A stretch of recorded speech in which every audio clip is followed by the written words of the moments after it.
Good morning, everybody. Glad to have you with me today. Thank you for joining us. If you will, like, share, comment on the post, and then you don't really, I guess, necessarily need to open your Bible this morning.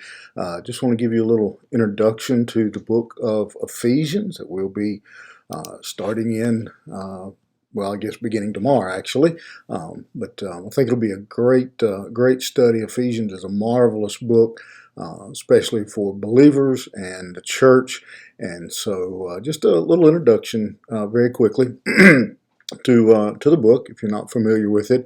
Ephesians was written by Paul. About 99% of the people will agree with that statement. There are a few who disagree and say someone else wrote it, but that is pretty much not accepted by any real scholar or the majority of people on a number of reasons. For one, several times in the book, he says he wrote it because of his time spent in ministry in Ephesus, and then because of the church's tradition in that time. They rejected any letter that seemed to be written by someone else. And so really no real argument that Paul was the author.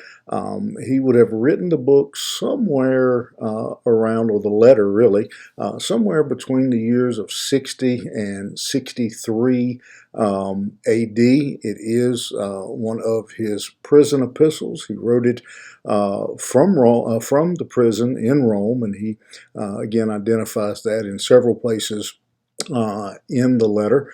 We do believe, and we just finished the book of Acts and talking about Paul going to Rome, that he did arrive in Rome in the spring of AD 60 or 61, somewhere in there. So that's the reason for the dating of the book being under, as we talked about in the last few days, under house arrest for 2 years. And it was during that time that Paul wrote a lot of letters, and notably, well, again, we call the prison epistles, which is Ephesians, Philippians, Colossians, and Philemon. And those, we believe, again, were written during that time. We're not exactly certain who he wrote to. There are those who question those first few words when it says to the Ephesians. But again, those are not in some of the oldest manuscripts. And people debate back and forth about that. And part of the reason, again, one of the reasons for that is because this is a very impersonal book compared to the other letters of Paul. There's no real personal greeting, and so some argue that it wasn't written directly to the Ephesians, but just written to the church in general, especially considering how much time Paul spent in Ephesus, about 3 years, that he wouldn't greet anybody there by name. And so, again, some believe that it was just written to the church in general, and some of his language here makes it seem that it was just, again, a general letter that has since been assigned to the Ephesians. Doesn't really change the message, doesn't change anything about its authority or its inspiration. It just means we don't know really for sure who it was written to. He wrote for 2 reasons. That's what's really important here. He writes for 2 reasons. One of them is to reveal the plan or the purpose of God, so that everyone would know what God's ultimate purpose was of salvation through Christ, and then written to encourage the church to work together, to be forgiving, to love each other, and to be in unity. And we see those words together and one show up quite often in this letter. And again, it's just a great letter of encouragement, of instruction for the believer.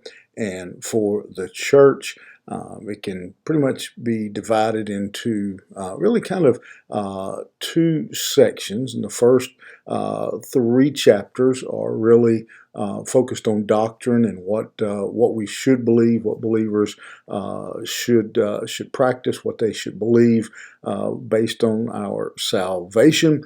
And then the last three chapters, the second half, deal with the implications of grace. What does it mean?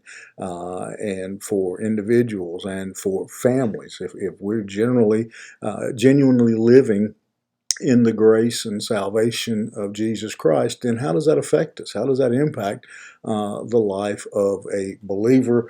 And its high point would be then the great description of putting on the armor, the whole armor of God, and living in that manner.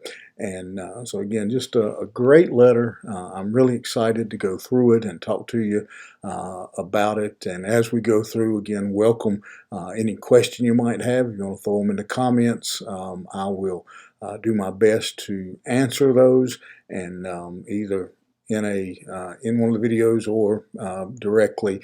Somehow I'll try my best to answer those. But welcome your questions and comments, and look forward over the next few weeks to going through the great book of Ephesians with you. So join us here tomorrow, and we will jump into the first chapter and dig into the book of Ephesians. You have a great day, and we'll see you here tomorrow morning.